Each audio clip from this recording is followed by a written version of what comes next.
हाँ तो मेहरबानों, जिस समय रूप की मौसी रूप पर इल्जाम लगा देती है और उसको सजाए मौत की सजा दिलवाती है, तो राजा जल्लादों को हुक्म देता है जो रूप और बसंत को ले जाकर बियाबान में छोड़ देता है। बजाय कत्ल करने के उन पर दया करके उन बच्चों को छोड़ देता है। तो बियाबान में अंधेरी रात में किस तरह परेशानी होती है, उन बच्चों के साथ क्या बीतती है, सुने इस रागनी के द्वारा। और इस रागनी को लेकर आ रहे हैं महेश चंद खटाना, तो सुने बाकी बात रागनी के द्वारा।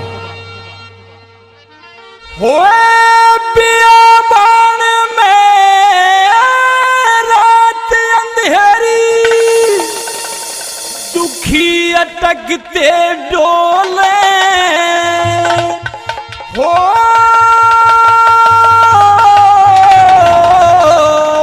बिन माँ के बालखियाने निर भाग भटकते डोले, निर भाग भटकते डोले। बियाबान में रात अंधेरी, दुखी अटकते डोले, डोले। बिन माँ के बालखियाने मेरे भाग भटकते डोले, मेरे भाग भटकते डोले।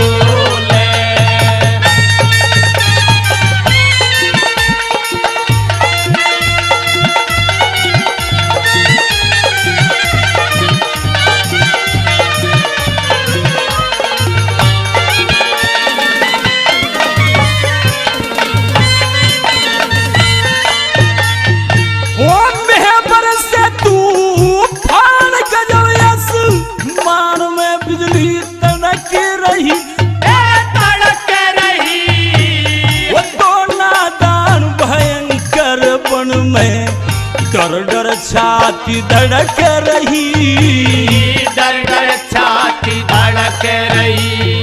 ओए हुआ बुखार हार के पड़ गए, हो कायाम भड़क रही, डर भड़क रही।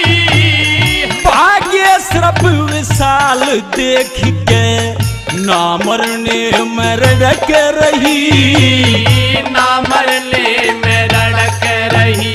ओ चीते शेर बघेड़े जंगली, जीव सटकते डोले, हेरे डोले।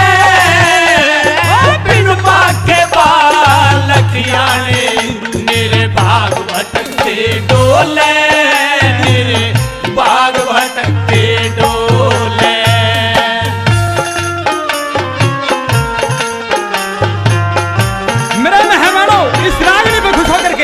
मनोज खटाना व जसवीर खटाना दोनों भाई मिलकर के 31,000 रुपए देते हैं। हम भाइयों का तहे दिल से शुक्रिया अदा करते हैं।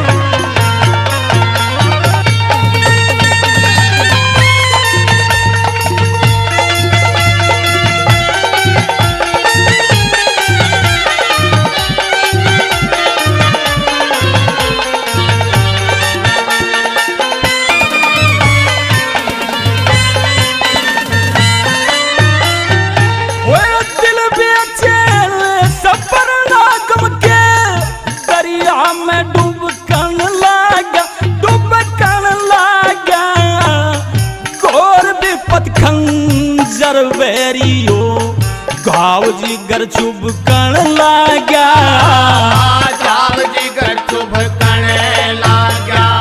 ओ सर्दी लगे बसंत रूप की, गोदी में दुब कण लागा, दुब कण लागा।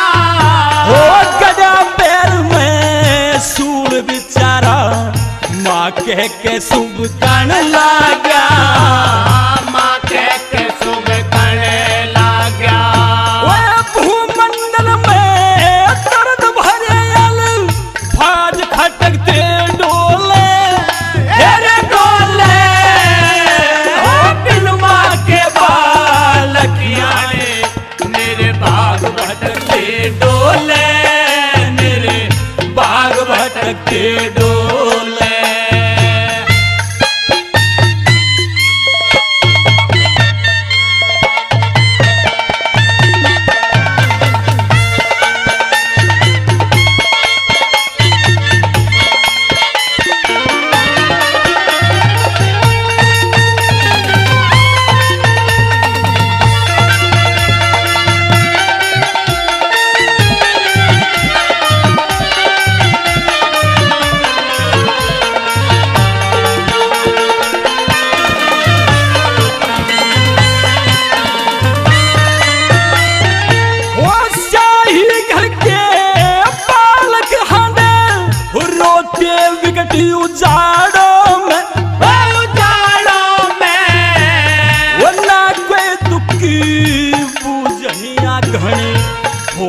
तंग पहाड़ों में, होगे तंग पहाड़ों में। वो वस्त्र अलग अलग क्या फट गया ही सुबनी और जहाड़ों में, झाड़ों में।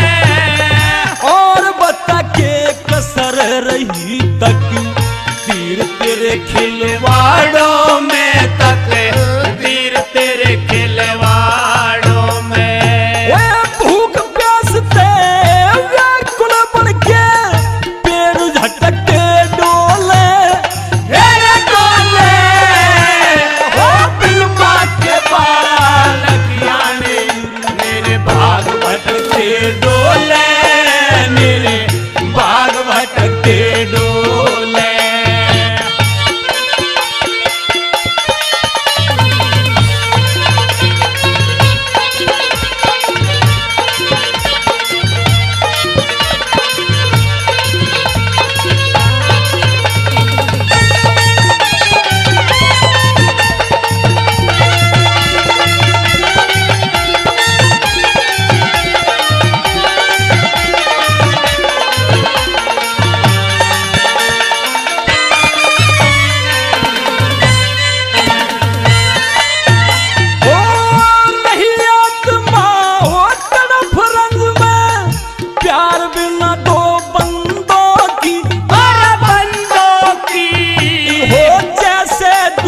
भावना हो बे चैन नैन बिन अंधों की, चैन नैन बिन अंधों की।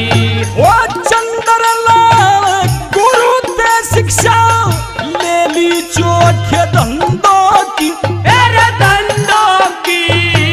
वो मिली खटाना रामेश्वर की साल में राल छंदों की, साल में लाड़ छंदों की। वो महेश चंद तेरी लेदारी में लोग मटकते डोले, तेरा डोले हो बिलमा के बालक यानी मेरे बाग भटकते डोले, मेरे